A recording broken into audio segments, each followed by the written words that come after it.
This podcast is sponsored by Communicate and Connect Counseling, where we have a team of therapists who provide individual, couples, and family therapy services, all tailored to meet the needs of military and veteran families. To learn more about our services, visit www.communicateandconnect.com.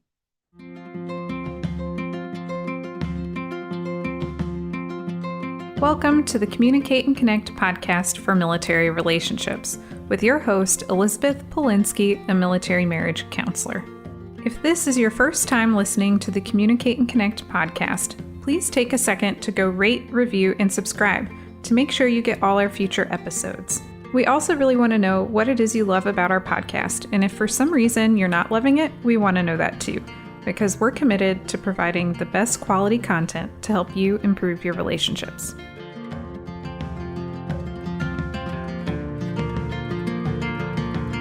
This is episode 5. 5 signs you're in a happy relationship.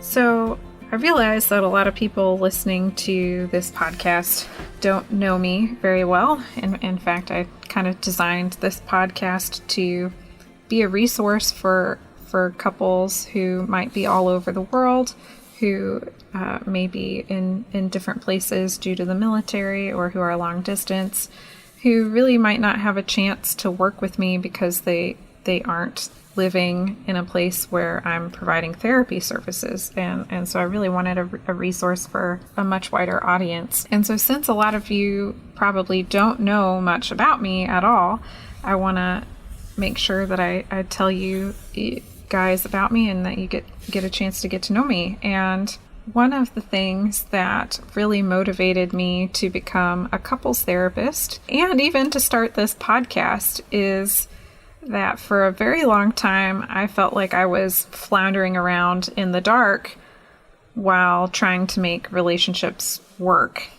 And I lost 2 fiancés as a result of that, and countless other relationships that didn't work out. Was cheated on once. Lots of different things have happened, and I just really struggled. I had no idea how to have a good relationship, how to pick a better partner, if the problems in the relationships were because of me, or if they were because of my partner, or if they were just a fluke and just happened to be the circumstances that we had run into, and not knowing if I could have something better. I didn't have a lot of great role models in regards to relationships, and I didn't even know if what I was experiencing was considered a good relationship or a bad relationship or maybe a neutral relationship. Was there even a better relationship out there? I kept having these negative things happen that were really painful in relationships, and yet I didn't know if I needed to just kind of suck it up and accept that all relationships are painful and have their hard parts. And really this is because I didn't know the science behind relationships. I was wondering what else could be out there, and what are relationships supposed to be like? What should they look like? And I think, a lot of people struggle with not knowing this information also. So there are a few key points that I really want to make in this episode, which is really all about what are some signs that you're in a good relationship, and that it's gonna be awesome. Not that it won't ever have its challenges or struggles. Every relationship will. But what are some positive signs? So obviously, you probably guessed it. I'm going to talk about communication and connection. That's my first point.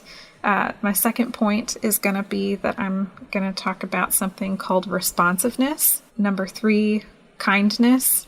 Number 4, we're going to talk about owning your shit, which is going to be very important. And then lastly, number 5, we're going to talk about sex. So the first point for how to know if you are in a good, happy relationship is that 1, you are able to communicate. And 2, you have a sense of closeness and security and safety and a feeling that you can go to your partner for emotional support in the relationship. And so I did a whole episode on communication, and I did a whole episode on connection. And if you missed either of those, you should go back and listen to them. In regards to communication, you want a 5-to-1 positive to negative ratio of interactions. So you want 5 positive interactions with your partner to every 1 negative. So for a good, happy relationship, you need to really up the positives that are happening in the relationship. The second point about communication is that you got to send clear messages. Your partner cannot read your mind. They do not know if they have hurt your feelings or if they stepped on your toes, and they don't know what you want unless you tell them.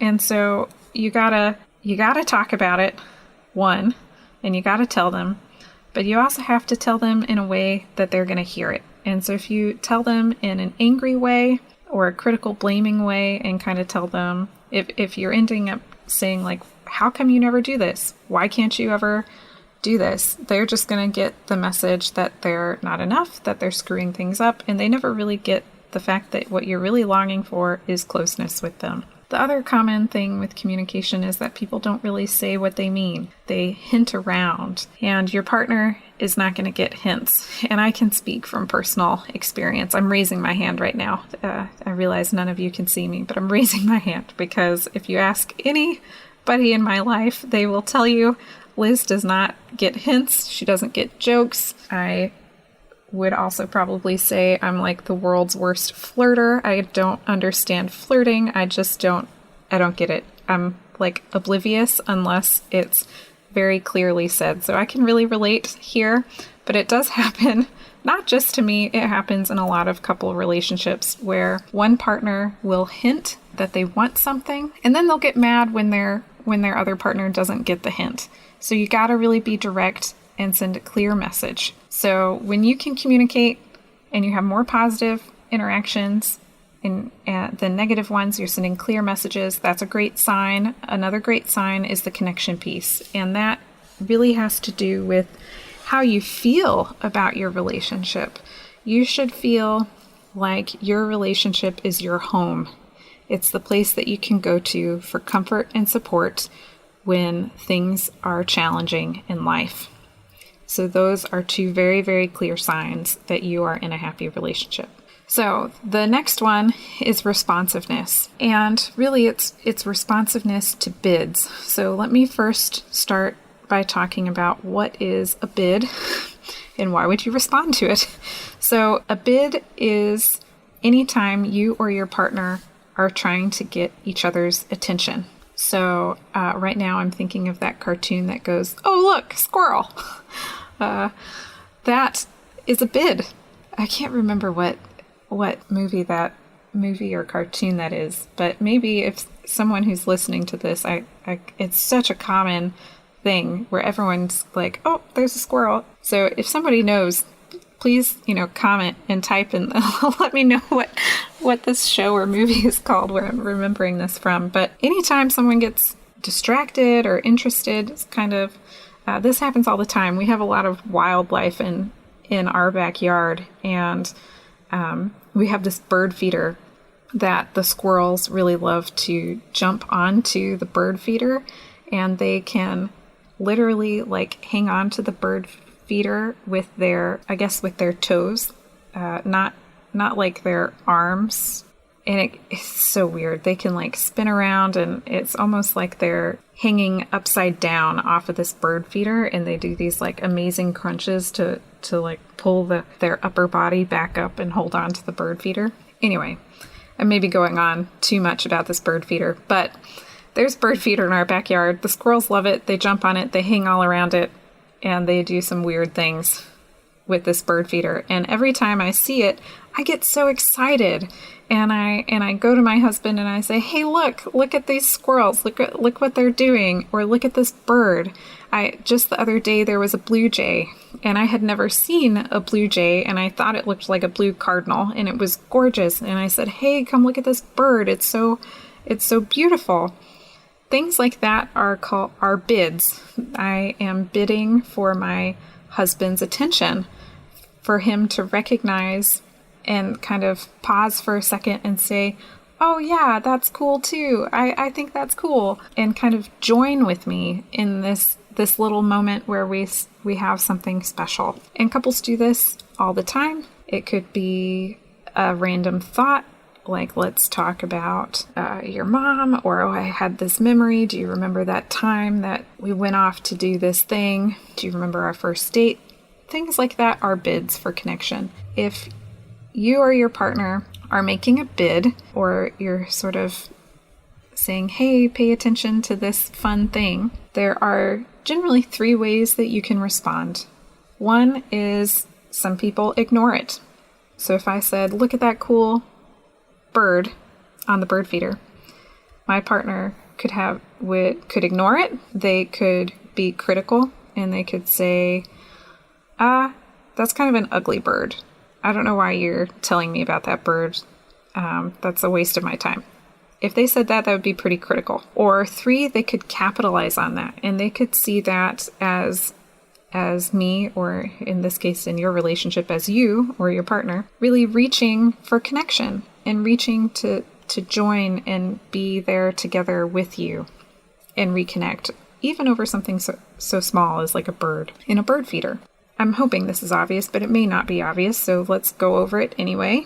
If you ignore your partner, if your partner says, look at this cool bird, and you are just playing on your phone, or you're engrossed into the TV, or you don't look up at all from what you're doing, your partner gets the message, oh, you don't care.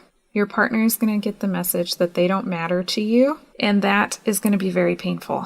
So ignoring is really not the way to go. Secondly, criticizing is another common way that people respond, and they say, even let's say you're hard at work, you're working on something on your laptop or your computer, doing a report and trying to, working at home, and your partner says, oh, I think it would be fun to have pizza, or they say, oh, look, there's a squirrel. If you get critical and you say something like, why are you bothering me? Don't you know that I have to do this work? You just can't ever let me finish doing what I'm doing. There are maybe a million ways that someone could be critical, but if you or your partner is responding with criticism, you're going to get the message, or your partner's going to get the message that they don't matter. I guess that right now I'm feeling like this is such a huge thing that I feel like I'm saying, is that if you are critical when your partner is interested in something and they really want to share it with you, they are going to get the message that they don't matter to you. And again, that's such a painful thing in relationships. And it's really kind of like a relationship killer. Anytime that your partner is getting the message that they don't matter to you is a big negative for the relationship. Really detracts from the positivity. And you need the 5-to-1 positive to negative ratio, which is to kind of view it as an investment in your relationship. Is it a distraction if you're there at home working on your computer, writing up a report for work, or if you're like super into the show that you're watching? Is it a distraction? Absolutely. And at the same time, it's your partner saying, I really want to connect. I really want to be close to you. I really want to share this moment real fast with you. And so by you pausing, even though it's a distraction, pausing and being like, yeah, that squirrel is doing something really weird. Or, yeah, that is a really pretty blue jay. That will go a long way. Your partner then gets the message that, 1, they're worth you pausing what you're doing to pay attention to them. And 2, they get the message that they matter.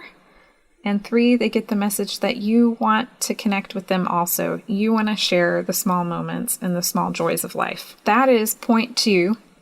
The second point of how you know you're in a happy relationship is because you and your partner are both responding to each other's bids. You're capitalizing on them, and you're joining your partner in the small moments and saying, yeah, that is really cool. Okay, point number 3, which is kindness. Kindness is so important.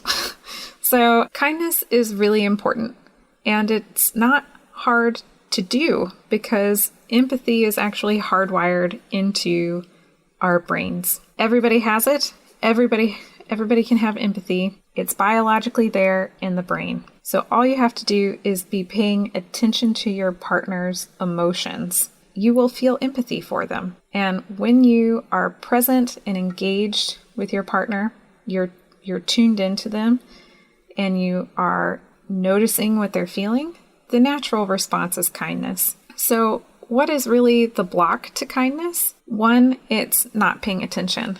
Maybe it is being distracted, really focused in on work or a TV show or, distracted doing, focused in doing whatever it is that you're doing. That can make it hard to redirect your attention to your partner if you're really hyper-focused on something else. Sometimes it's anxiety. If you are feeling a lot of anxiety and you're focused on everything that you're imagining could go wrong in your relationship, how this conversation could go wrong, it's going to be really hard to be kind to your partner. If you're focused on you, it's going to be hard to be kind to your partner. So oftentimes I end up teaching people mindfulness skills, and one of the skills that I cover is mindfulness of others. And the key to that is to be focused on the other person instead of yourself. If you're focused on the other person, the part of your brain that's hardwired for empathy is going to kick in, and it's going to be easier to be kind. So that's number 3. If you and your partner are consistently kind to each other and tuned into each other, then that's a great sign of a happy relationship. Number 4 is owning your shit. So this one I really love because here are my recommendations for you. Number 1, go to therapy. Number 1 is go to therapy, and 2 is learn how to cope with anxiety. I'm laughing at this because this was maybe a problem that I had. As I said at the beginning of this episode, it was very confusing to know, am I the problem? Are they the problem? Is this just situational? Maybe we're not meant for each other. Maybe I picked the wrong type of partner. It's, all over the place. But part of what was happening was I wasn't owning my own stuff. I wasn't aware of how I was kind of picking the same type of partner over and over again. How I was, and regardless of if they were the same type of partner, I also was interacting with people in a very particular pattern because I felt anxious in the relationship and I had a hard time coping with that anxiety. And so going to therapy is what really, really helped. And that is hands down my recommendation to every single person out there, is that it's so easy. It's so easy to say it's your partner's fault. And you may not be entirely wrong. They sure have their own shit that they need to work on too.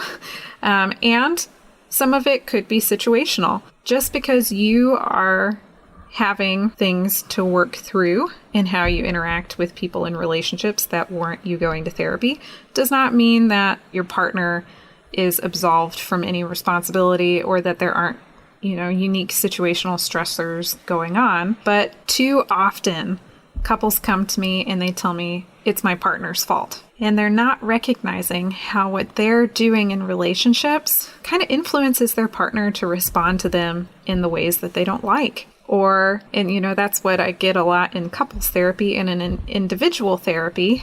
I have people who are maybe choosing the same type of partners over and over again, or they're coping in ways that are negatively impacting their relationships, that are making it hard for them to find the type of romantic relationships that they're really wanting. And so going to therapy is your number 1 key to helping you understand your role in relationships and how you've been approaching relationships. It can also help you cope. I talked in the last episode, so on the last one about connection, if you haven't heard that, go check it out. I talked quite a bit about how my early childhood experiences impact whether or not I'm going to feel secure in relationships or whether I'm going to feel insecure in relationships. And so if your early childhood experiences were rough, especially with your parents or those people who were taking care of you, then you're probably going to have more depression, more anxiety. It's going to be really hard to cope with uncertainty in relationships. If you had rough childhood experiences and you couldn't count on the people who were supposed to be there for you, then it's going to be hard to cope. If you have any type of mental health diagnosis like anxiety or depression, PTSD, if you've encountered any sort of physical abuse or sexual abuse, then, these things, they really harm us as humans. They're damaging to self-esteem, to self-worth, to self-confidence, and they make it to where people feel more anxious, more depressed. Therapy can also help you cope with that. And so that way you're not putting that on your partner.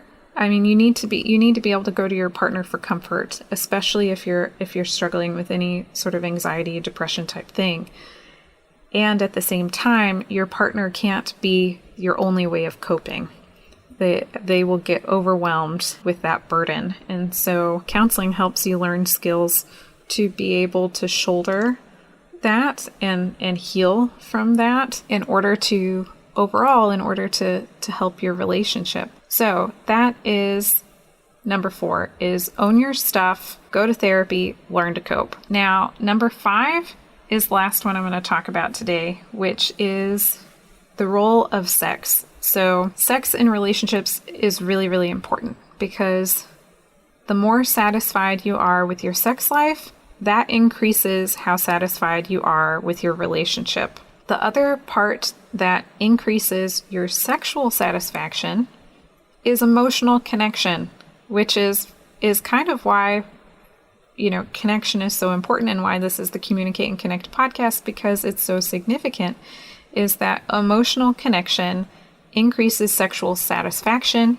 Emotional connection also increases your relationship satisfaction. And the more emotionally connected you are, the more sexually satisfied you can be. And the more sexually satisfied you can be, the more you are satisfied with your relationship. So it's got a very interesting relationship here. Emotional connection increases sex satisfaction and relationship satisfaction, and then sexual satisfaction increases your relationship satisfaction. So if you increase your emotional connection, you can improve your sex life and your relationship. It's that awesome. Sex is pretty important. It cannot be left out. And I think a lot of times I could go on a whole thing about how people often go try to get couples therapy by therapists who are generalist therapists and who are not actually couples therapists. And maybe we'll do that, a whole episode on that.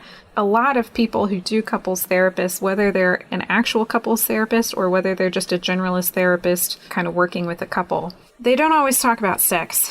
And you got to talk about sex. So many people have grown up in an environment that told them talking about sex wasn't okay, that something was wrong if they were not sexual enough or if they were too sexual. We get lots of messages about sex, from sex is bad to sex is good to sex is good or bad if you do it in these ways, in these positions, if you last this long, if when you orgasm it looks like this and sounds like that. There are so many messages about sex. It's a very vulnerable topic to talk about, especially between couples. And, no one wants their partner to reject them sexually. And sometimes they can feel rejected when one person's in the mood and the other one isn't. They can be rejected if they want to try something new and sexy and the other partner doesn't want that. And it's hard to talk about. It's so hard to talk about and go to that vulnerable place of, oh my gosh, I felt rejected and like you didn't want me when you said no to sex or when you weren't interested in doing that thing that I really wanted to do. This can be so hard. And so, one, you got to communicate about it and respond kindly to help with the connection, because it's such a huge part of a relationship. Let me just kind of summarize here. We were talking about 5 signs of a happy relationship based on the science. Really, based on the science of happy relationships. So 1 is you got to communicate, have more positivity in your communications, and send really clear messages, and connect. Number 2 is you got to be responsive and capitalize on your partner's bids for interaction and attention and connection. So basically, a bid is them saying, hey, I want to have this nice little close moment with you. And you got to respond and say, yeah, that's awesome. Number 3 is kindness. If you are present and paying attention, kindness will come naturally because empathy is hardwired. Number 4, own your stuff, go to therapy, learn to cope. 5 is that sex is really important. You got to be talking about it. And you got to realize this is a very vulnerable thing for both of you, especially if there is a disconnect in the sexual arena for you. And so communicating about it, being kind in response to the vulnerability of sharing that this is a hard thing is really important as well. And this is ultimately what's going to help you emotionally reconnect around sex, which is then ultimately going to improve your sex life and improve your relationship satisfaction. So the challenge for you is to capitalize on your relationship over this next week or even today. I want you to specifically look for the times where your partner says, oh, look at this, or what do you think about this? Or have you ever thought about this idea? Or, any time that your partner goes, oh, look, there's a squirrel, or says, oh, that's a cool bird, or, whatever. I want you to see if you can notice the bids and start responding to them. Capitalize on the relationship bids by being responsive to them, and also add in a little bit of kindness. And a little bit of kindness is going to go a long way.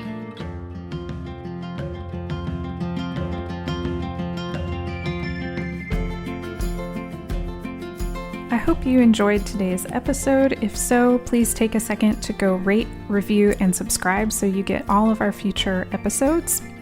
Make sure to check out the show notes to sign up for our free 10-week relationship email course. This email course is really designed for people who are maybe having trouble with communication or connection in their relationship, and helping them develop some quick wins right away to start improving it.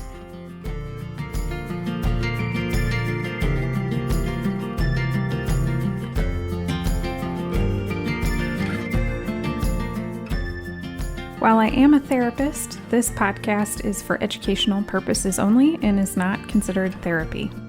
And it should also not be a replacement for therapy. If you think you need a professional of any kind, you should definitely go find one. Until next time.